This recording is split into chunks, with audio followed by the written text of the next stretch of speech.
Assalamu alaikum students, wishing you a great health. This is Education Afghanistan and I am Mansoor Wahdat, an English teacher of AZ, English and Pashto. Today is our A-18th lesson. ملګرو تاسو ټول ته ښه راغلاست وایم.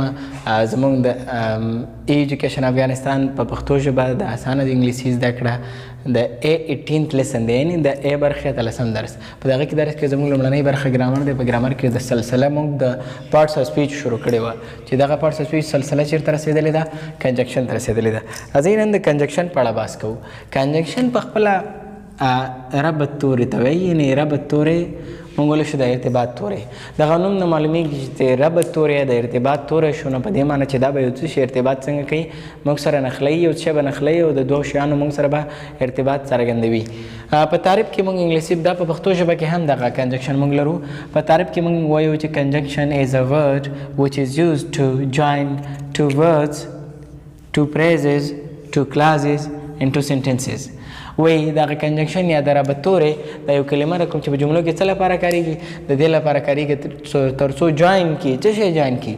two words، دوه کلمې جوین کړي، two phrases، دوه عبارتونه جوین کړي، two clauses، دوه فقرې جوین کړي، and two sentences او دوه جملې جوین کړي. words خو تاسو پیژنئ چې دغه د لیټر مجموعه چې یو معنا ولري دغه ته words وایي. بیا دغه words مجموعه موږ ته یو څو words جمع کېږي چې پوره معنا ونه لري، هغه ته phrase وایي.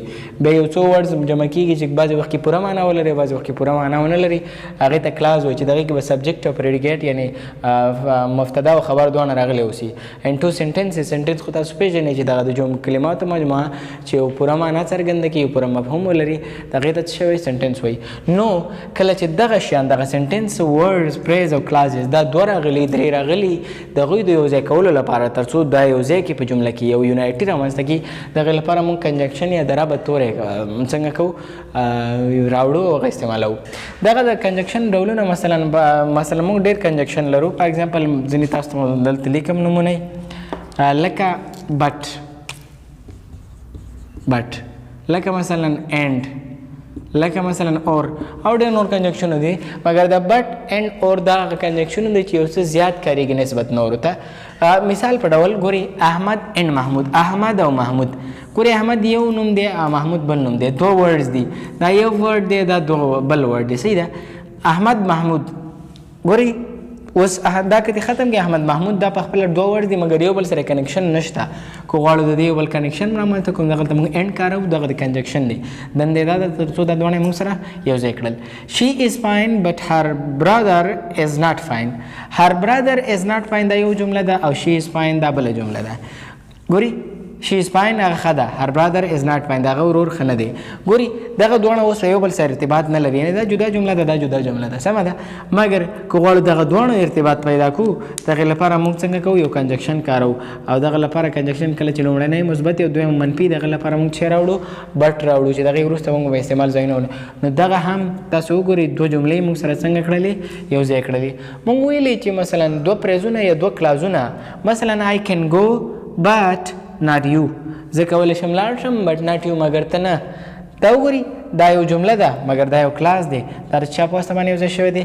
د دغه بټ په واسطه باندې یو ځای شوی دی. په ټوله کې موږ ویلی شو چې دغه کنجکشن یعنې د ربط تورې د دې لپاره کارېږي تر څو دوه جملې، دوه فقرې، دوه عبارتونه او یا دوه کلمې سره څنګه کوي؟ ونښلي او د دې یو ارتباط پیدا کړي. مثلا احمد او محمود، ان معنی ده او، احمد ان محمود معنی احمد او محمود. لکه وګورئ احمد یو کلمه ده، محمود بله کلمه ده، او په واسطه نښتې، دغې ته د ربط تورې وایي. مثلا زه وایم چې ته ډېر تکړه یې خو ستا ورور تکړه نه دی. دغه خو تاسو ګورئ دغه خو معنی ده بټ، بټ په خپله کنجکشن دی. ته ډېر تکړه یوه جمله ده، ستا ورور تکړه نه دی دا بله جمله ده. د څه شي په واسطه ارتباط پیدا کړی؟ د خو په وسیله باندې، او دغه خو په خپله کنجکشن دی. ډفرنټ نو مثالونه تاسو به دې په اړه ولولئ. اوس یو وار دغه پارټس اف سپیچ چې دی همداسې سطحي ختموو، کله چې دا پای ته ورسېدو نورو موضوعاتو باندې بحث کوو. بېرته راځو دغه پارټس اف سپیچ بیا په تفصیلي سره وروسته په دې باندې بحث کوو. Thank you very much. That was the first part. Let's go to our second part. Words, follow me.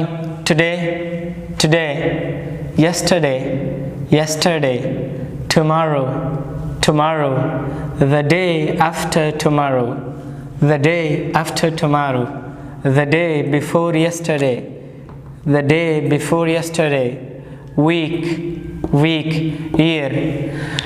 موږ تیر ځل دغه لغاتونه چې اخیستلي وو په ټایمز کې مخصوص لکه د ټایم ته عنوان لاندې چې دغه ټایم مخصوصلی وو هماغه وختونه چې موږ ته ښیي دغه نور کلمات د هغې پاتې برخه ده. today معنا د نن. for example we say what day is today. نن د څه شي ورځ ده. what day is today. today is Friday. نن د جمعې ورځ ده. today is Saturday. نن د شنبې ورځ ده. yesterday معنا د پرون. For example, we say that Ahmad had come to our house yesterday. Ahmad پرون زموږ کور ته راغلی. Yesterday I saw you in the park. ما پرون ته په پارک کې وکتې. Tomorrow معنا د سبا. For example, we say that tomorrow is the best day to meet each other. سبا د تر ټولو ښه ورځ ده تر څو یو بل وګورو. The day after tomorrow معنا د سبا نه بل سبا. یعنی چې هم سبا ورځ هم نه بلکې بل سبا. For example, we say that I will meet you the day after tomorrow. The day after tomorrow. زه به تا سره سبا نه بل سبا ملاقات وکړم. The day before yesterday معنا ده پرون نه بل پرون. یعنی دا تیره ورځ نه بلکې د دې تیرې نه تیره ورځ. It's called the day before yesterday. I wanted to meet you the day before yesterday but I couldn't. So I met you yesterday. ما غوښتل تا سره پرون نه بل پرون ملاقات وکړم مګر ونه توانېدم. نن مې در سره پرون مې در سره ملاقات وکړو. week معنا د هفته. For example that we have to take 2 or 3 lessons per week. موږ باید په هفته کې 2-3 درسونه واخلو. year معنا د کال.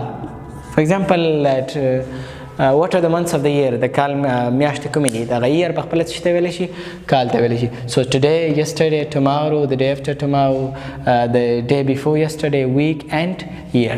So thank you very much. It was our second part. Let's go to our third part, sentences. Sentences. Follow me. How do you do? How do you do? How do you do? How are your parents? How are your parents? They are fine. They are fine.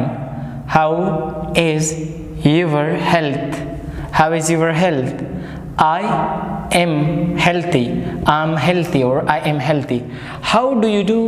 Mana څنګه یاست؟ څه معنا؟ څنګه یاست؟ څنګه یاست؟ How do you do هم معنا د څنګه یاست مګر کله چې تاسو چاته how do you do وایي تاسې how do you do معنا څنګه یاست په جواب کې هم تاسو څنګه ویلی شي how do you do ویلی شي. For example, someone is coming say how do you do. You can answer how do you do back. که how do you do تاسو ته څوک وایي تاسو ته په جواب کې څه وایي بیرته هماغه how do you do وایي.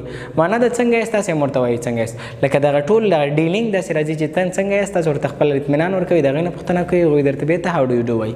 نو how do you do how do you do هم پوښتنه ده هم بیرته دغه انسر دی.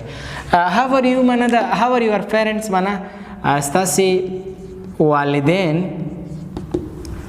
څنګه دي یعنی ستاسې مور پلار څنګه دي. they are fine. دوی ښه دي. fine څه ته وایي ښه ته ویلی شي یا you can say that our parents زموږ مور پلار are fine ښه دي یا simply you can say they are fine دوی ښه دي. how is your health معنا ستا صحت څنګه دی. ستا صحت څنګه دی. I am healthy. زه صحتمند یم. I am healthy. زه صحتمند یم. نو په سنټنس کې how do you do معنا څنګه یي how do you do هم په جواب کې څنګه یي. how are your parents ستا مور او پلار څنګه دي والدین دې څنګه دي they are fine هغوی ښه دي. how is your health صحت دې څنګه دی. I am healthy. زه صحتمند یم. Thank you very much. It was our A-18th lesson. If there is any question any suggestion you can leave in comment box or let's discuss it in the CVC group. Till I'm coming in the A-19th lesson recommending you to Allah have a good great and best time.